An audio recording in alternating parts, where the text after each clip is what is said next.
Oke guys, kembali lagi bersama TPB Santuy. Sekarang kita akan ngebahas tentang solusi partikular dari persamaan diferensial biasa. Jadi sebelumnya kita udah ngebahas tentang persamaan diferensial yang bentuknya kayak gini. Turunan kedua Y ditambah 3 dikali turunan pertama Y ditambah 2Y sama dengan 0. Nah, kita sempat ngebahas persamaan diferensial kayak gini. Dan cara kita kerjainnya adalah kita cari persamaan auxiliary-nya. Jadi ini R kuadrat plus 3R plus 2 ya. Sama dengan 0. Terus kita cari akar-akar dari persamaan ini. Berarti ini R plus 2, R plus 1. Nah, berarti ini kita dapat R1-nya sama dengan minus 2. Dan R2-nya sama dengan minus 1. Maka solusi dari persamaan ini atau persamaan homogen ini adalah C1 E pangkat minus 2X plus C2 E pangkat minus X. Nah, di sini kita akan ngebahas solusi dari persamaan yang kayak gini.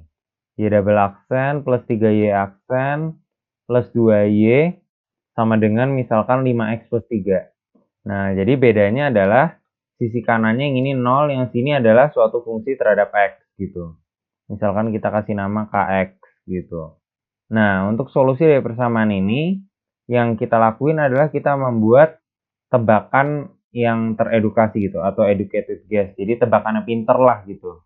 Nah, jadi kita pilih solusi partikulernya itu sebuah fungsi yang mirip dengan sisi kanannya ini. Jadi ini kan polinom ya, dengan orde 1. Nah, kita pilih solusi partikularnya itu AX ditambah B. Kenapa gitu? Karena ya si Y ini kalau kita masukin ke sisi kirinya, nah kita berharap dia bisa memproduksi fungsi yang ada di sebelah kanannya ini, gitu.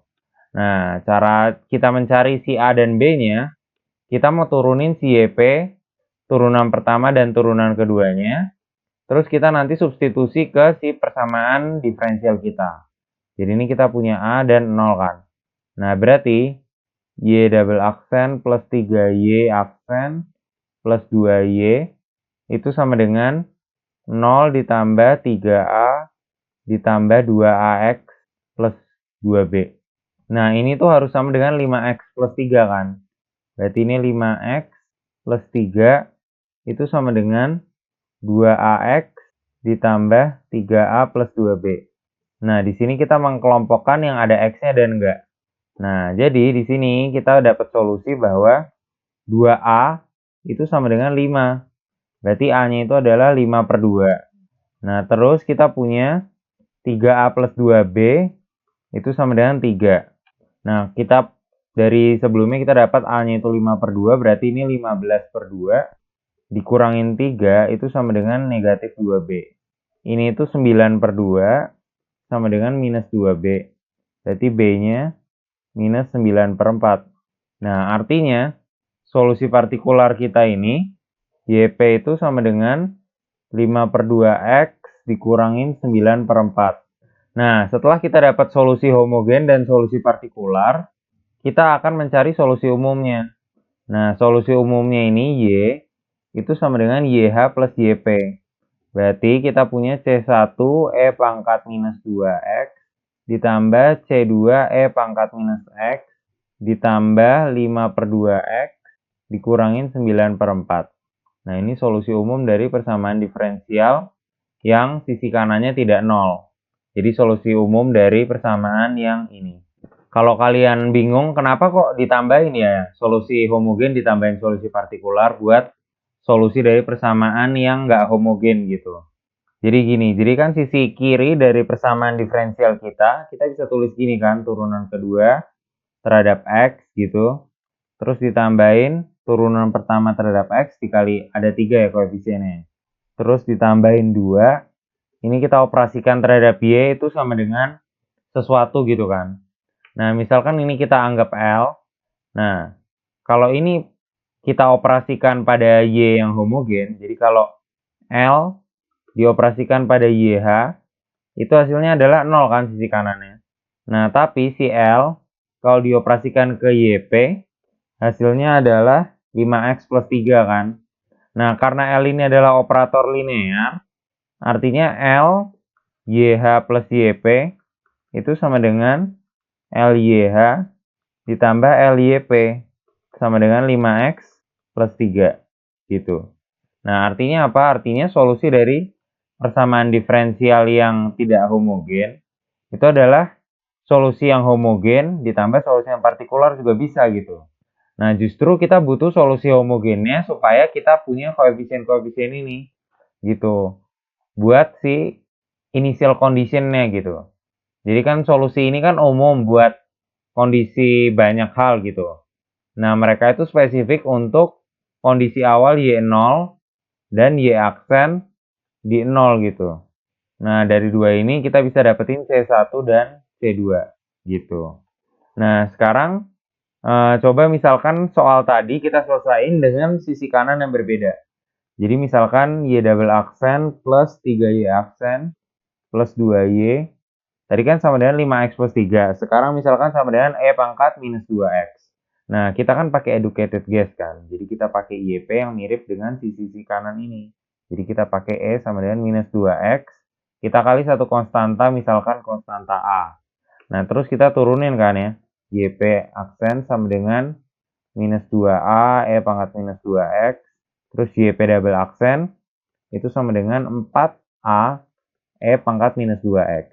Nah, ini kita masukin ke persamaan ini, persamaan diferensial kita, maka kita akan dapat Y double aksen berarti 4A E pangkat minus 2X tambah 3Y aksen tambah 3 kali minus 2.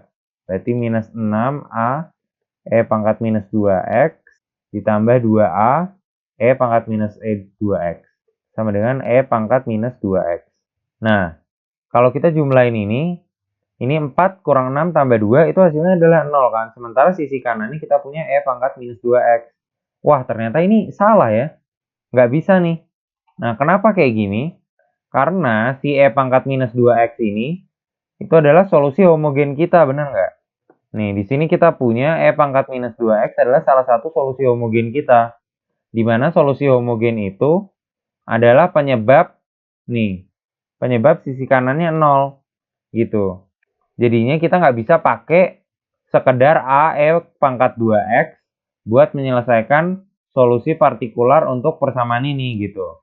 Nah, yang kita bisa lakuin itu adalah YP-nya itu sama dengan bentuk yang mirip tadi, A, E pangkat minus 2X. Tapi sekarang ini kita kaliin sama X gitu.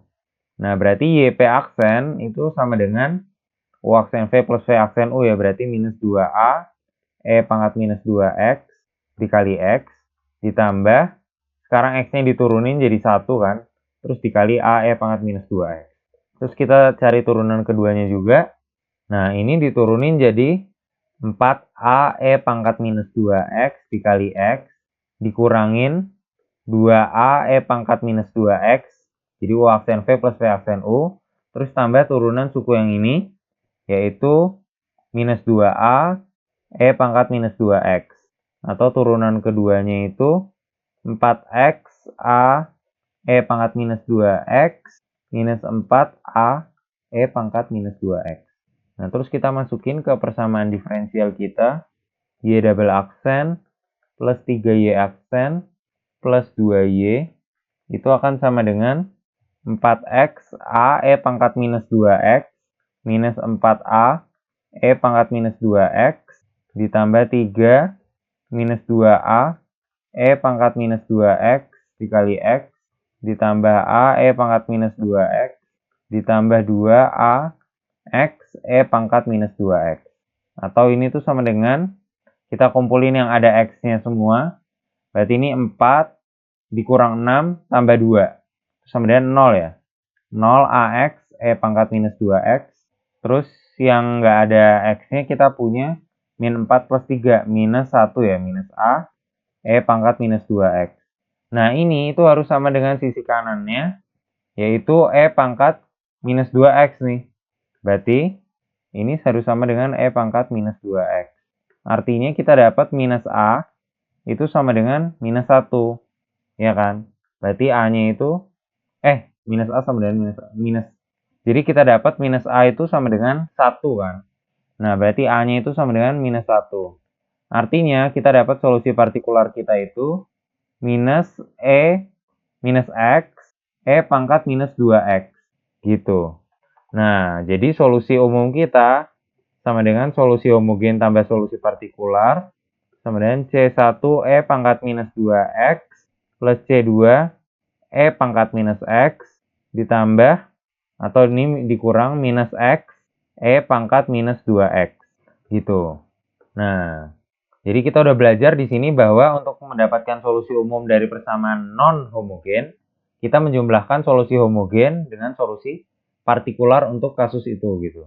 Nah, untuk cara mendapatkan solusi partikular kita menggunakan yang namanya educated guess, di mana kalau sisi kanan atau si fungsi kx itu, misalkan tadi ya 5x plus 3, itu kan polinom ya. Maka kita menebaknya jadi ax plus b. Kalau misalkan sisi kanannya itu kuadratik, jadi 5x kuadrat misalkan plus 3x plus 2 gitu. Nah, ini kita tebaknya tebak kuadratik juga gitu. Nah, terus misalkan sisi kanannya itu E pangkat sekian X, E pangkat Rx gitu. Nah, ini kita tebak A E pangkat Rx. Misalkan sisi kanannya yang lain lagi, misalkan sinus Px ditambah cosinus Q tambah cosinus Px. Nah, ini kita ngenebak lagi, jadi ini A sin Px ditambah B cos Px. Nah, di sini bisa aja ya ada koefisien, misalkan koefisien A dan B gitu. Atau ini juga ada koefisiennya, boleh gitu. Tapi intinya kita memilih bentuk yang mirip-mirip ya. Jadi ini kita tebak ini kita tebak ini kita tebak ini kita tebak ini gitu. Nah, terus catatan kalau misalkan solusi ini, sisi right hand side kita ini mirip atau sama bentuknya dengan solusi homogen kita. Kalau kita tebaknya sama juga, maka hasilnya akan 0 kan, karena solusi homogen itu menghasilkan sisi kanan yang 0 gitu. Maka dari itu kita harus kalikan dengan X gitu. Tebakan kita kalikan dengan X gitu. Seperti yang kita udah lakuin barusan. Oke, sekian pembahasan kali ini tentang solusi partikular dari persamaan diferensial biasa. Semoga bisa membantu kalian memahami materi ini. Thank you udah nonton. Sampai ketemu di video-video selanjutnya.